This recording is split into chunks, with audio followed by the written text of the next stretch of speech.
What is good, fam? Today, we are looking at how Rick Ross just dismantled what is left of Drake's reputation in a new interview. We are witnessing the total erasure of the Sixth God because the biggest boss, Rick Ross, just confirmed that Drake has officially lost his past with the people. On Wednesday, April 15th of 2026, Rose appeared on Thoughts in a Cully to break down the wreckage of the 2024 hip-hop civil war. Ross provided a play-by-play of how the fans react when he performs those classic records they used to share. The era of Drake being a guaranteed hitmaker is over because the energy in the building shifts into a funeral service during his verses. This revelation shows that the Kendrick effect is a permanent shift in how the streets view the boy from Toronto. Ross was specific about how these live sets are going down lately, and he claims that the crowd is only there for the boss now.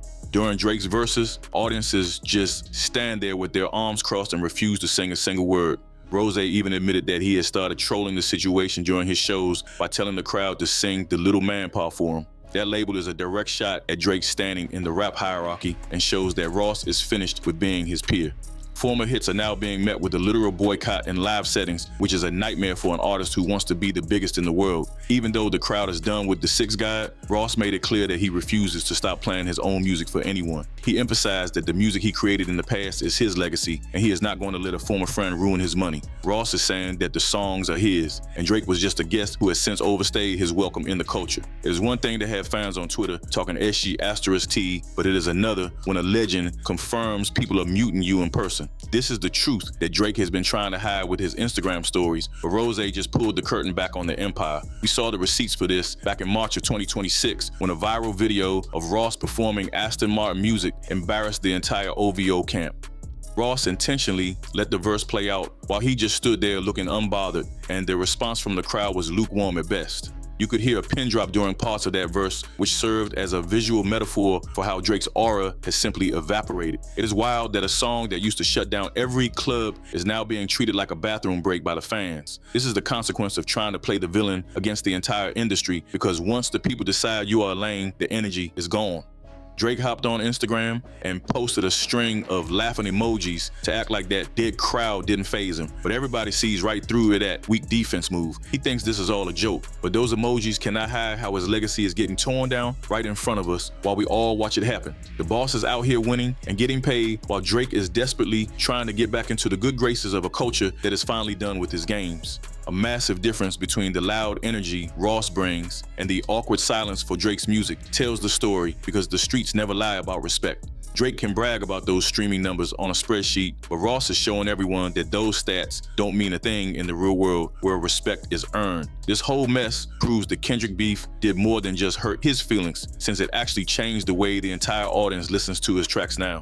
When Kendrick labeled him a colonizer and a fraud, he gave the fans the green light to stop pretending they like that fake persona he spent years building. Ross is just bold enough to speak up. He is using his voice to remind the world that this king has no clothes and no real crown left to speak of anymore. We are watching a famous catalog get split between the songs that actually matter and the temporary distractions made by a guy who turned out to be a total lame. This update from the boss is the end of the line for the idea that Drake can wait for things to blow over and return to his old spot. Rick Ross broke down the history during his recent talk because he wanted to remind everyone where this beef really started and why it got so personal. The fallout was never just about music. He explained that the fallout was actually about what he calls police behavior coming directly from the OVO camp regarding the situation with French Montana. According to the boss, Drake sent a legal letter to French Montana to block the song Splash Brothers because he didn't want a verse from Ross on it. That kind of move breaks every street code hip-hop was built on, and it felt like a total betrayal of a friendship that had lasted for over 10 years. Ross saw those legal moves as a cowardly way to do business, because real rappers are supposed to settle their problems in the booth instead of hiding behind lawyers. This incident in early 2024 was the main reason Ross decided to team up with Kendrick, Lamar, and the rest of the industry during that massive offensive against the boy. The Miami rapper stays firm that relying on legal threats is why the community turned its back on Drake, because nobody respects a man who brings subpoenas to rap battles. Things went nuclear in April of 2024 when Drake finally dropped that track called Push-Ups and tried to take some shots at the age of the boss. Drake was out here claiming that Ross needed his features to stay on the charts, trying to act like he was the one keeping the lights on at Ross's estate. Rose didn't hesitate for a second and responded within hours with that classic diss track called Champagne Moments, where he officially introduced those BBL, Drizzy, and White Boy labels. It was one of the fastest responses in the history of rap beef, and it immediately shifted the focus away from Drake's lyrics and toward his alleged surgical enhancements. That nickname became a permanent stain. He has never been able to wash that label off his image, and it still sticks to him even years after the fact. The boss knew exactly what he was doing by attacking his vanity because he understands how much the boy is obsessed with how the public sees him. Before we see how Drake started acting out and leaking his own mama's texts to save face, tell me if y'all think that BBL Drizzy label is the biggest L he ever took. Drop a comment with your take and hit that like and subscribe button while you at it. Let's get back into how things got even more embarrassing for the boy. During that messy time, Drake tried to clap back at the boss by doing some of the most embarrassing *T we have ever seen in a high-stakes feud. He actually leaked his own text messages with his mother to prove he was not pressed about those white boy comments. Then he turned around and claimed Ross was using a weight loss drug called Mounjaro for his health. Drake thought he was being smart by attacking the health and age of Ross, but it just looked petty while the boss was literally laughing at him on his Instagram stories. Ross looks back at that whole era as a very unfortunate time for Drake because it was the moment the world really started to see the deep flaws in his character. The battle with Kendrick only turned up the volume on what Ross had already started, which was proving that Drake is not the guy he pretends to be when the cameras are turned off. That BBL Drizzy narrative was a genius move because it created a visual that people could not unsee, and Kendrick was smart enough to use that energy when he dropped Not Like Us. It is crazy to see how Ross predicted the entire downfall of the OVO empire before it even fully happened on a global scale. He saw the cracks in the foundation when that French Montana situation went down, and he knew that Drake was relying too much on industry muscle rather than actual street respect. By the time the rest of the industry turned on the little man, Ross was already leading the charge with a cigar in one hand and a bottle of his own liquor in the other. He proved that you can have all the hits in the world, but you are eventually going to find yourself standing on a stage in total silence if you do not have the respect of your peers. Drake's reliance on paperwork and legal threats might have worked for him in the corporate world, but it failed him miserably in the rap game, and that is a lesson he is still learning the hard way today.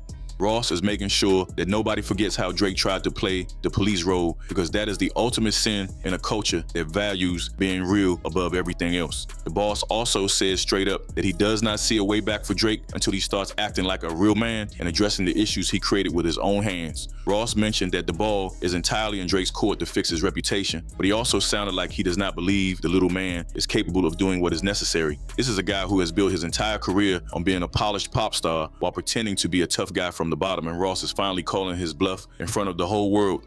The silence at the live shows is just the physical proof that the spell has been broken and the fans no longer feel like they have to cheer for a fraud.